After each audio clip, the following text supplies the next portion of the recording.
हाँ जी दोस्तों, यहाँ देखिए एक बम्पर वैकेंसी आई, जैसा कि आपने थंबनेल में देखा हुआ है। बहुत बम्पर वैकेंसी है। सोशल वेलफेयर डिपार्टमेंट, समाज कल्याण विभाग में आपको वैकेंसी मिली है। जैसा कि आप देख रहे हैं स्क्रीन पर, नीतीश सरकार हैं जो आपके वरिष्ठ सबसे बिहार के आपके मुख्यमंत्री हैं। इन्होंने ही निकाला है।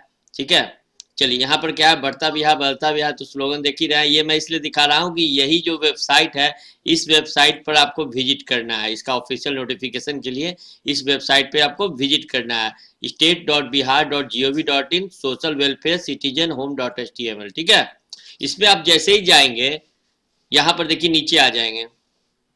नीचे आएंगे तो यहाँ लेटेस्ट जो कॉर्नर है लेटेस्ट न्यूज का, यहाँ पर click here to apply for vacant post under mission Vatsalya scheme. यह जो है वात्सल्य स्कीम एक है, उसके तहत ये वैकेंसी आपको निकाली गई है। ठीक है, तो आप देख, चलिए इसका डिटेल हम लोग देख लेंगे।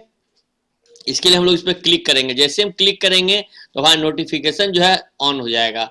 मैं क्लिक करके नोटिफिकेशन डाउनलोड कर लिया है। चलिए, ये आपका नोटिफिकेशन है। ये आपकी सहूलता के लिए मैं कर दे रहा हूँ कि टाइम वेस्ट ना हो। देखिए लिखा हुआ बिहार सरकार समाज कल्याण विभाग, राज्य बाल संरक्षण समिति बिहार, द्वितीय तल, अपना अपना घर ललित भवन के पीछे बेली रोड में स्थित है। यहीं पर से निकला है। मिशन वात्सल्य योजना के अंतर्गत राज्य बाल संरक्षण समिति, जिला बाल संरक्षण इकाई एवं राज्य सरकार द्वारा संचालित गृहों में संविदा आधार पर कर्मियों नियोजन हेतु विज्ञापन। ठीक है, ये आपको दिया गया है। इसको मैं थोड़ा बड़ा कर लूँ इसकी। चलिए, अब आई होप सही नजर आ रहा होगा। ठीक है, तो ये आपको संविदा के आधार पर यह है। आपको राज्य बाल संरक्षण समिति CSPS के अंतर्गत पटना बिहार द्वारा संकटग्रस्त बच्चों के संरक्षण एवं पुनर्वास हेतु केंद्र प्रायोजित मिशन वात्सल्य योजना का क्रियान्वयन किया जा रहा है। समिति द्वारा इन बच्चों हेतु संस्थानिक देखभाल के अंतर्गत गृहों का संचालन एवं गैर संस्थानिक देखभाल के अंतर्गत दत्तक ग्रहण प्रयोजन इत्यादि के अंतर्गत अन्य कार्यक्रमों का संचालन किया जा रहा है। योजना के सुचारू रूप से कार्यान्वयन एवं SCPS द्वारा निम्नांकित संविदा आधारित पदों पर ऑनलाइन आवेदन आमंत्रित की जाती है, जिसकी विस्तृत जानकारी देखिए http ये जो वेबसाइट मैंने बताया था state.bihar.gov.in पर उपलब्ध है। ठीक है, यहाँ पर देखिए कौन कौन पोस्ट है, ये आप देख लीजिए डिटेल से। कार्यक्रम प्रबंधक सारा, ठीक है, ये जनरल पोस्ट पे है। 35,400 का मूल वेतन होगा। विधि सह परीक्षिका अधिकारी, यह 4 इसका कोटि दिया गया है। तो SC के 1 सीट है, ST के 1 सीट है, EBC 2 सीट है, 4 सीट पे ही है। 21,700 का मूल वेतन होगा। परामर्शी जो DCPU जिसे कहते हैं 3 सीट है, SC1, ST1, EBC 1, इसका मूल वेतन 18,000 होगा। डाटा एनालिस्ट ये 4 सीट है, SC3 और EBC के 1, इसके भी 18,000 वेतन है। सामाजिक कार्यकर्ता इसमें 9 सीट है, SC1, SC female 3, ST1, EBC1, EBC female 1, BC1, EWS 1, इसके वेतन 18,000 होगा। छठा है परिवीक्षा अधिकारी, केस वर्कर, बाल कल्याण अधिकारी, इसमें 13 सीट है, SC के 3, EBC के 3, BC के 2, EWS के 2, UR के 3 और 18,000 का वेतन है। सातवां है परामर्शी गृह, इसमें 11 सीट है, SC के 2, EBC के 2, BC के 2, EWS 2, UR के 3 और 18,000 का है। नेक्स्ट 8वां हाउस फादर हाउस मदर, इसके 12 सीट है, SC के 2, EBC के 3, BC के 3, EWS 1, UR के 3, यानी 18,000 कुछ सीट इसके हैं। 9वां फिजियोथेरेपिस्ट, इसका 1 सीट है जनरल का, 18,000 का इसका भी रखा गया वेतन। और 10वां पारा मेडिकल स्टाफ, 18 सीट है, SC में 5, EBC में 4, BC में 4, EWS में 1, UR में 3 और UR फीमेल में 1। ठीक है, ये सबका बोला गया मूल वेतन के अतिरिक्त राज्य सरकार द्वारा निर्धारित DA के समतुल्य राशि को जोड़कर भुगते होगा। मतलब ये तो बेसिक है, ठीक है, मूल वेतन है। बाकी जो राज्य सरकार जो आपको DA देती है वो सब जुड़ेगा इसमें। चलिए नेक्स्ट आते हैं। इसमें 11 है आउटरीच वर्कर, ये 11 सीट है। ठीक है, इसमें SC 2, SC फीमेल 1 है, ST1 है, EBC 2 है, EBC फीमेल 1 है, BC 2 और BC फीमेल 1, EWS 1 है, जिसका वेतन 12,000 होगा, जो 5% वार्षिक वृद्धि होगी। हर साल इसका वेतन 5% वृद्धि होगी। चलिए यहाँ आते जाते नीचे, यानी टोटल कुल 87 सीट है आपके। इसके लिए आपको फाइट करना है। आरक्षण दिया गया, राज्य सरकार की आरक्षण नीति का पालन किया जाएगा, जिसमें आदर्श रोस्टर का पालन किया जाएगा। ठीक है, यानी राज्य सरकार के जो स्थायी निवासी है उसको ज्यादा आरक्षण दिया जाएगा। राज्य बाल संरक्षण नियम प्रशासनिक समूह का निर्णय अनुसार उपरोक्त सभी पदों के लिए न्यूनतम आयु 1/4/2023 को 18 वर्ष होना चाहिए, अधिकतम आयु 45 वर्ष होना चाहिए। यानी बहुत अच्छा चांस है दोस्तों, 45 वर्ष तक भर सकते हैं। देखिए नियोजन अवधि क्या है, मानदेय आधारित उपयुक्त सभी पर संविदा आधारित होंगे। जो योजना अवधि ये 60 वर्ष की आयु जो भी पहले लागू हो जाए तक के लिए रहेंगे।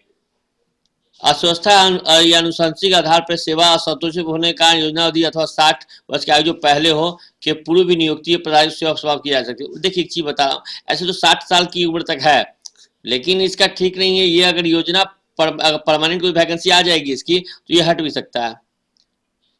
चयन प्रक्रिया, पद व निर्धारित योग्यता प्राप्त प्रतिशत प्राप्तांक न्यूनतम कार्य अनुभव के पश्चात प्रत्येक अतिरिक्त कार्य अनुभव वर्षों के लिए अंकों के वेटेज के आधार मेरा सूची। देखिए ध्यान से समझिए ये बात, यह आपको कोई एग्जाम नहीं लेगा, जो आपको मार्क्स है उस बेसिस पे होगा। ठीक है, मानदेय के आधार पर चयनित कर्मी ना तो सरकारी सेवक माने जाएंगे और ना ही सरकारी सेवक का अनुमान किसी सुविधा के हकदार माने जाएंगे। मानदेय के आधार पर चयनित इन कर्मियों द्वारा सरकारी सेवा के नियमितीकरण का कोई दावा मान्य नहीं होगा, मतलब ये भी परमानेंट नहीं है। पदों के लिए आवश्यक योजना जो और भी डिटेल जो है मैं नेक्स्ट विज्ञापन में आपको बताऊंगा, A to Z जितने भी पोस्ट है उसका सब मैं आपको बता रहा हूं। पहले फिलहाल आप ये देख लिए, ये आपको डिटेलिंग है, टोटल चीज बता रहा है कि आपको ये वेबसाइट जो है state.bihar.gov.in पे जाएंगे, यहाँ पर लिंक उपलब्ध है। ठीक है, यहाँ पर जाकर रजिस्ट्रेशन कर लेना है और उसमें आईडी पासवर्ड मिलेगा, उसको सेव कर लेना है। ऑनलाइन आवेदन 11 मार्च से आपको स्टार्ट होगा। ठीक है, तो आवेदन जो है 10/4/2024 तक चलेगा, नहीं पक्का 1 महीना आपको टाइम मिलेगा। दोस्तों ध्यान से सुनिए, 11 मार्च से स्टार्ट होगा और 10/4 तक चलेगा। ठीक है, राज्य बाल संरक्षण समिति द्वारा पूर्व नियोजित किए गए पदों के रिक्त स्थानों पर नियोजन कर रही है। साथ ही नए स्वीकृत पद भी शामिल है। पूर्व की परीक्षा सूची को समाप्त कर दिया गया है, पहले भी ये निकला था उसको समाप्त कर दिया गया है, नया वैकेंसी तरह से निकल रहा है। अब ध्यान दीजिए, एक चीज और बता रहा है कि सरकार द्वारा भविष्य में इन पदों पर स्थायी नियुक्ति होने पर यह नियोजन स्वतः रद्द हो जाएगा। कहने का मतलब है ये तो आपको निकल रहा है टेम्पररी बेस पे, अगर कोई परमानेंट वैकेंसी इसी सेम पोस्ट का सरकार निकालती है तो यह स्वतः रद्द हो जाएगा। लेकिन ध्यान दीजिएगा, इतना घबराना नहीं है। सर्वोच्च अंक प्राप्त अभ्यर्थियों को नियोजन होने के पश्चात प्रत्येक पद के लिए बाल संरक्षण समिति द्वारा कोटिवार रिक्ति का 15 गुना प्रतिशत सूची। देखो अभी जो भी फॉर्म भरेंगे तो ऐसा नहीं, जिसका जो सीट है उससे 15 गुना आपको रखा जाएगा इसमें वेटिंग लिस्ट में। मान लीजिए कोई किसी कारणवश बीमार पड़ गए, कोई ज्वाइन नहीं किए, तो उसमें से उनको नियुक्त कर दिया जाएगा 3 साल तक, 3 वर्ष तक उनको वेटिंग लिस्ट में रखा जाएगा। हो सकता है बैठे हुए हैं, कभी आ गया कि भाई आपका इसमें ज्वाइनिंग हो गया, आगे ज्वाइन कर लेना है। आवेदन ऑनलाइन होगा, सरकार के नियम अनुसार ईपीएफ भी कटेगा, बाकी जो है कट छट के वो मिलेगा सरकार के नियम अनुसार। ठीक है, देख लीजिए ये आपको नोटिफिकेशन है, एडवर्टाइजमेंट है, बाकी डिटेल मैं बताने जा रहा हूँ, डिटेल को ध्यान से आप लोग देखेंगे। ठीक है, डिटेल जो है यह है आपको यहाँ पर, देखिए इसको मैं थोड़ा बड़ा कर लेता हूँ। देखिए यहाँ है समेकित बाल संरक्षण योजना, बाल संरक्षण सेवाएं नियोजन मार्गदर्शिका 2023। इसमें क्या है देखिए ध्यान से, इसमें सब कुछ बताया गया है। देखिए क्या है, क्या ये समेकित बाल संरक्षण योजना, बाल संरक्षण सेवाएं, पद पे डायरेक्ट आ जाते हैं टाइम वेस्ट किए बिना। देखिए राज्य बाल संरक्षण समिति जो है राज्य दत्तक ग्रहण संस्थान अभिकरण, ठीक है, जिला बाल संरक्षण, ये सब इकाई है जिसके तहत वैकेंसी है। अब देखिए ये क्या है, मान्यता प्राप्त संस्थानों से ही प्राप्त शैक्षणिक योग्यता के रूप में मान्यता, यानी कि आपको मान्यता प्राप्त संस्थान है उसी से आपको मैट्रिक इंटर सब करना है, इधर उधर से नहीं। आपको उम्र सीमा 1 अप्रैल 2018 वर्ष रखा गया और अंतिम 45 वर्ष रखा गया है। देखिए ये पोस्ट है आपको, देखिए यहाँ पर सबका क्वालिफिकेशन बताया हुआ है। पहला जो है कार्यक्रम प्रबंधक जो है उसका जो रखा गया है आपको पोस्ट ग्रेजुएट होना चाहिए, post graduate degree in social work, sociology, child development, ये सब में होना चाहिए और अनुभव 3 ईयर का एक्सपीरियंस होना चाहिए। और क्या सरकार द्वारा मान्यता प्राप्त इंस्टीट्यूट से कंप्यूटर में 6 महीना कम से कम डीसीए सब चल सकता है। ठीक है, सेकंड आ जाइए, सेकंड है क्या, विधि सह परीक्षा अधिकारी, इसमें LLB होना चाहिए और 2 साल का एक्सपीरियंस होना चाहिए दोस्तों। देखिए तीसरा है परामर्शी का, जिला बाल संरक्षण इकाई में ग्रेजुएट होना चाहिए सोशोलॉजी से और कम 1 साल का वर्किंग एक्सपीरियंस होना चाहिए कोई भी एनजीओ में काम करने का। ठीक है, और कंप्यूटर में सरकारी जो कंप्यूटर का जो बोले 6 महीना का सर्टिफिकेट होना चाहिए, डीसीए चल सकता है। चौथा है डाटा एनालिसिस का, जिला बाल संरक्षण इकाई का है, इसमें ग्रेजुएट होना चाहिए स्टैटिक्स से, देखिए स्टैटिक्स से, मैथमेटिक्स से, ये सब डाटा एनालिसिस का पोस्ट है भाई। ठीक है, वेटेज वर्क एक्सपीरियंस अगर रहेगा तो वेटेज दिया जाएगा और फिर साथ में कंप्यूटर के अलावा अन्य विषय से स्नातक अभ्यर्थी को सरकार द्वारा मान्यता प्राप्त होना चाहिए। 5वां सामाजिक कार्यकर्ता, ग्रेजुएट होना चाहिए, बीए इन सोशोलॉजी जो होगा उसको ज्यादा प्रेफर दिया जाएगा और सरकार द्वारा मान्यता प्राप्त इंस्टीट्यूट से 6 महीना का डिप्लोमा होना चाहिए। आउटरीच वर्कर जिला बाल संरक्षण इकाई 12 पास होना चाहिए, वेटेज दिया जाएगा एक्सपीरियंस कैंडिडेट को, और गुड कम्युनिकेशन स्किल होगा उसको वेटेज दिया जाएगा। 7वां है परिवीक्षा अधिकारी, केस वर्कर, बाल कल्याण अधिकारी, ग्रेजुएट जो रहेंगे सोशोलॉजी से उनको प्रेफर दिया जाएगा, और एक्सपीरियंस कम से कम 2 साल होना चाहिए एनजीओ का, और 6 महीना का कंप्यूटर कोर्स होने चाहिए। 8वां है आपका परामर्शी का, इसमें भी क्या है, ग्रेजुएट होना चाहिए सोशोलॉजी से, एटलीस्ट 1 ईयर का वर्किंग एक्सपीरियंस और मान्यता प्राप्त संस्थान से 6 महीने का डिप्लोमा। 9वां है हाउस फादर या हाउस मदर, इसमें क्या है, इंटर होना चाहिए सरकारी या गैर सरकारी संस्थान से, मान्यता प्राप्त गैर सरकारी संस्थाओं से, या चयनित कर्मी को बाल देखभाल संस्थान में ही रहना होगा, ये घर नहीं जा सकते। हाउस फादर या हाउस मदर जो है वहीं पर रहना होगा, वहीं पर सरकार लॉजिंग फूडिंग देगी। 10वां है पारामेडिकल स्टाफ, किसी विषय में स्नातक होना चाहिए, राज्य सरकार अथवा केंद्र सरकार अथवा किसी प्रतिष्ठित राष्ट्रीय अंतर्राष्ट्रीय स्तर की एजेंसी द्वारा संचालित परियोजना में नहीं तो 6 महीने का पारामेडिकल स्टाफ का कार्य, मतलब इसमें कार्य किए हो पारामेडिकल स्टाफ में, ठीक है, पारामेडिकल का जो एक्सपीरियंस था वो होना चाहिए। फिजियोथेरेपिस्ट क्या है, 11वां, फिजियोथेरेपी में स्नातक होना चाहिए, सरकारी या केंद्र सरकारी कहीं भी संस्था में 3 वर्ष का अनुभव होना चाहिए। स्नातक के तात्पर्य न्यूनतम 3 वर्षीय स्नातक से है, ठीक है, 3 साल वाला जो कोर्स था उससे लिया गया है। ध्यान दीजिएगा, सारा कुछ मैं यहाँ पर दे रहा हूँ, उसको पॉज करके आप देख सकते हैं। नियोजन के बाद शैक्षणिक अनुभव प्रमाण पत्र फर्जी पाए जाने पर मानदेय के रूप में दी गई राशि वसूल ली जाएगी। देखिए सबसे इंपॉर्टेंट चीज, आप लोग क्या करते हैं, कहीं से भी फर्जी बना लेते हैं प्रमाण पत्र और यहाँ पर भर देते हैं फॉर्मूले। देखिए क्लियर कर दिया है कि अगर प्रमाण पत्र फर्जी पाया जाता है तो ऐसा नहीं है कि आपको उस समय निकाल दिया जाएगा, लेकिन जितना सैलरी मिला है वह सब वसूल लिया जाएगा। चयन हेतु अंक निर्धारण कैसे होगा, सबसे इंपॉर्टेंट है, इंटर, स्नातक, स्नातकोत्तर में प्राप्त जहां अनिवार्य अर्हता है, प्रतिशत प्राप्तांक के आधार पर निर्धारित वेटेज के अनुसार मेधा सूची का निर्माण कर चयन की प्रक्रिया की जाएगी।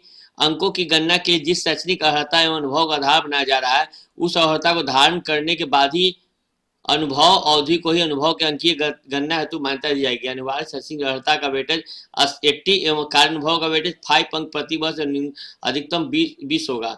इसे निम्न उदाहरण से समझा सकता है। देखिए समझिए, किसी अभ्यर्थी का इंटर स्नातक 70% अंक न्यूनतम आवश्यक कार्य अनुभव पश्चात 2 वर्ष का अतिरिक्त कार्य अनुभव प्राप्त है तो ऐसी स्थिति में वेटेज 70 × 80/100 बराबर 56 अंक एवं 2 वर्ष का अतिरिक्त कार्य अनुभव के लिए 2 × 5 10 अंक देय होगा। इस प्रकार मेधा सूची के निर्माण में उसे फुल वेटेज 56 + 10 अथवा 66 अंक दिए जाएंगे।